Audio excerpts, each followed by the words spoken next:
দিন শেষে একজন পুরুষ মানুষের বউ ছাড়া কেউ আপন না। এটা কিছু কিছু পুরুষ মানুষ তো বুঝতেই চায় না। বিয়ের পরেও অন্যদের কথা মতো নাচে, অন্যদের কথা মতো উঠা বসা করে, কিন্তু একটাবারও বোঝার চেষ্টা করে না। এক পর্যায়ে গিয়ে বউ ছাড়া কেউই পাশে থাকে না। আসসালামু আলাইকুম এভরিওয়ান, কি অবস্থা সবার? আশা করি সবাই ভালো আছেন। আলহামদুলিল্লাহ আমিও ভালো আছি। এখন যেহেতু আমের সিজন, সকাল বিকাল রাত বলে কোনো কথা নেই, সব সময় আম খেতেই হবে। আর আমটা আমার অনেক বেশি পছন্দের। আজকে আম দিয়ে মুড়ি দিয়ে খেয়েছিলাম, ভালোই লেগেছিল মোটামুটি, কিন্তু খুব একটা ভালো লাগেনি।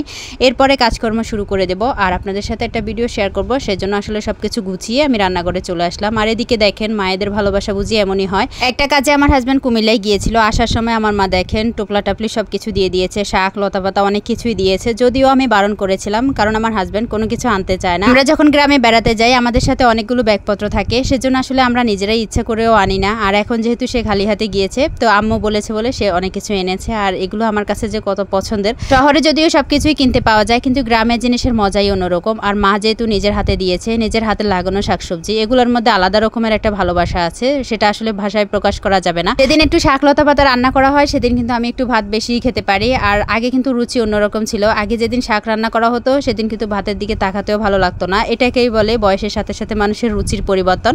আর এখন আমি হাতে মাখিয়ে একটু খিচুড়ি রান্না করব। তো হাতে মাখিয়ে খিচুড়িটা কিন্তু দারুণ মজা লাগে। একটু শাক ছিল সেটাও দিয়ে দিয়েছি, আর এটা খেতে অসম্ভব মজা ছিল। সব রকমের মশলা দিয়ে হাতে মাখিয়ে আমি বসিয়ে দিয়েছি, ঝটপট রান্না আর কি।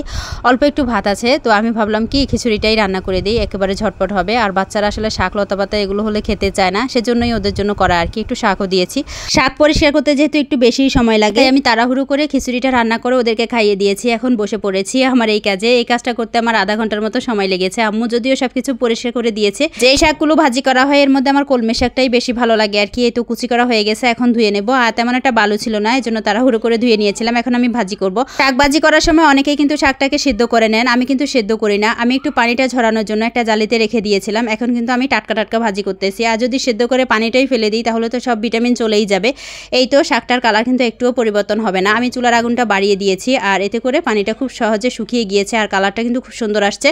আর এখন কিন্তু আমি ওদের জন্য একটু বিরিয়ানি রান্না করব। যেহেতু শাক লতা পাতা রান্না করেছি, বাচ্চাদের জন্য আলাদা করে কিছু রান্না করতেই হবে। ঝটপট বিরিয়ানিটা রান্না করেছি।